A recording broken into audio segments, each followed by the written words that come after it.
Pernah tak anda rasa, aduh, serabutnya tengok meja yang bersepah ni? Atau masuk bengkel, nampak kelam kabut? Mesti stres kan? Hari ni, kita akan bongkar satu rahsia dari Jepun. Satu kaedah yang sangat berkuasa untuk ubah semua tu. Namanya sistem 5S. Dan percayalah, ia betul-betul boleh ubah cara anda bekerja. Saya rasa semua orang pernah lalui benda ni, betul tak? Kelam kabut cari fail penting masa bos dah panggil atau cari pen masa nak sign dokumen. Benda-benda macam ni nampak remeh, tapi sebenarnya ia pencuri senyap tau. Curi masa kita, curi produktiviti kita. Tapi jangan risau, ada jalan penyelesaiannya. Okey, jadi untuk sesi kali ni, kita akan mulakan dengan apa itu 5S. Lepas tu, kita akan bedah satu persatu langkahnya. Sisih, susun dan sapu. Dan yang paling penting, kita akan tengok macam mana nak pastikan ia berkekalan dan kenapa ia sangat-sangat penting. Jadi, apa sebenarnya sistem 5S ni? Dari mana datangnya?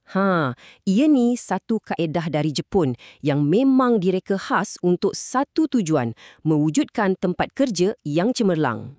Senang cerita, 5S ni adalah sistem pengurusan dari Jepun. Tujuannya mudah je, nak jadikan tempat kerja kita super efisien dan selamat dengan pastikan semua benda bersih dan tersusun. Tapi kena ingatnya, ini bukan setakat pasal mengemas, ia lebih mendalam. Ia satu falsafah kerja. Sistem ni dibina atas 5 tonggak utama. Setiap S ni datang dari perkataan Jepun. Seri atau sisih, seiton, susun, seiso, sapu, seiketsu, seragamkan, dan shitsuke, sentiasa amal. Jom, kita mulakan dengan yang pertama, seri. Baiklah, langkah pertama, dan boleh saya katakan, ini yang paling kritikal sekali, ialah seri atau sisih. Fasa ni mudah je bunyinya, tapi perlukan ketegasan. Kita kena buat keputusan, mana nak simpan, mana nak buang. Ada satu teknik yang sangat popular dan berkesan, namanya sistem tag merah atau red tag. Cara dia senang je. Kalau ada barang yang anda macam, perlu ke tak perlu ni? Letak je tag merah kat situ. Kalau dah sebulan, 2 bulan, tak ada siapa pun usik atau guna barang tu, itu tandanya dah boleh selamat tinggal. Mudah, jelas dan sangat objektif. Matlamat utama proses sisih ni adalah untuk dapatkan keadaan macam ni. Kita nak ruang kerja kita cuma ada barang-barang yang betul-betul bagi nilai, yang bantu kita buat kerja. Bukannya barang yang jadi penghalang atau menyemak mata. Senang cerita, asingkan yang berguna daripada yang menyusahkan. Okey, kita dah buang semua yang tak perlu. Ruang kerja pun dah rasa lapang sikit kan? Jadi, apa lepas ni? Sekarang kita masuk ke fasa seiton atau susun. Di sinilah magic bermula. Kita akan tukar kelam kabut tadi jadi susunan yang teratur. Falsafah di sebalik seiton ni boleh diringkaskan dengan ayat ni. Satu tempat untuk satu barang. Cuba bayangkan betapa tenangnya hidup kalau semua benda ada rumah dia sendiri. Tak payah dah pening kepala nak cari stapler ke, gunting ke, kan? Kuncinya dekat sini ialah kita nak jadikan ruang kerja kita ni intuitif. Guna kod warna untuk fail, buat tanda dekat lantai untuk letak barang besar, tanpa label yang jelas dekat setiap laci.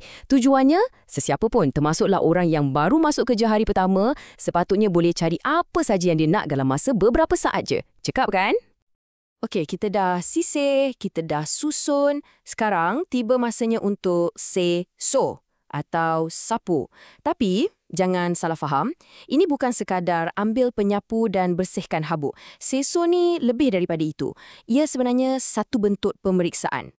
Dan inilah perbezaan yang paling besar. Bayangkan masa anda tengah bersihkan mesin, tiba-tiba anda nampak ada titisan minyak kecil. Atau masa lap peralatan, anda perasan ada skru yang dah longgar. Nampak tak? Seiso ni ubah aktiviti membersih jadi penyelenggaraan proaktif.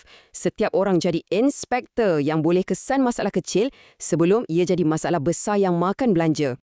Okey, 3 langkah pertama tadi lebih kepada mengubah ruang fizikal kita. Tapi 2 langkah terakhir ni, yang ni lagi mencabar. Ia adalah tentang mengubah budaya kerja kita. Inilah yang akan tentukan sama ada 5S ni cuma jadi projek sementara atau betul-betul jadi amalan yang berkekalan. Langkah keempat, seiketsu atau seragamkan. Perkataan kuncinya di sini ialah konsisten. Macam mana nak pastikan cara kita sisir, susun dan sapu tu dibuat dengan cara yang sama oleh semua orang setiap masa. Kita nak wujudkan satu standard kecemerlangan yang seragam di seluruh organisasi. Macam mana nak buat? Kita guna alatan macam senarai semak atau checklist dan buat audit berkala untuk pastikan semua orang ikut standard. Oh, dan satu lagi tips yang sangat berkesan, gambar sebelum dan selepas. Ia bukan saja jadi bukti kemajuan, tapi jadi pembakar semangat untuk semua orang kekal komited. Dan akhirnya, kita sampai ke puncak shitsuke atau sentiasa amal. Jujur saya cakap, ini langkah yang paling susah tapi pada masa yang sama, yang paling penting. Matlamatnya adalah untuk jadikan 5S ni sebahagian daripada DNA syarikat. Satu tabiat yang semua orang buat secara automatik tanpa perlu disuruh. Kuncinya, penglibatan pihak pengurusan. Wajib. Bila staf nampak, bos-bos pun turun padang, ambil berat pasal 5S, bagi ganjaran, selalu sebut mengenainya, lama-kelamaan ia akan jadi budaya. Ia bukan lagi satu arahan, tapi ia dah jadi cara kita bekerja di sini. Jadi, selepas kita lalui ke 5 langkah ni, apa hasilnya? Apa ganjaran yang kita dapat?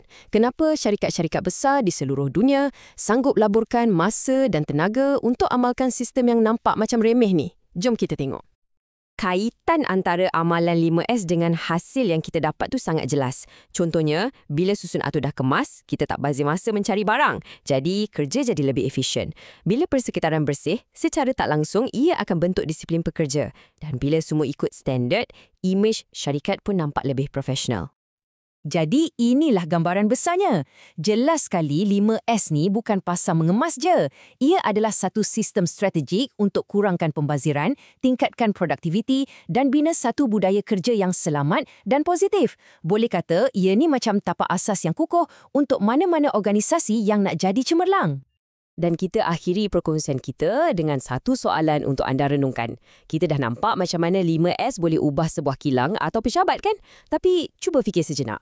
Macam mana agaknya prinsip sisir, susun dan sapu ni boleh ubah meja kerja anda atau dapur anda atau garaj anda bermula hari ini? Fikir-fikirkan.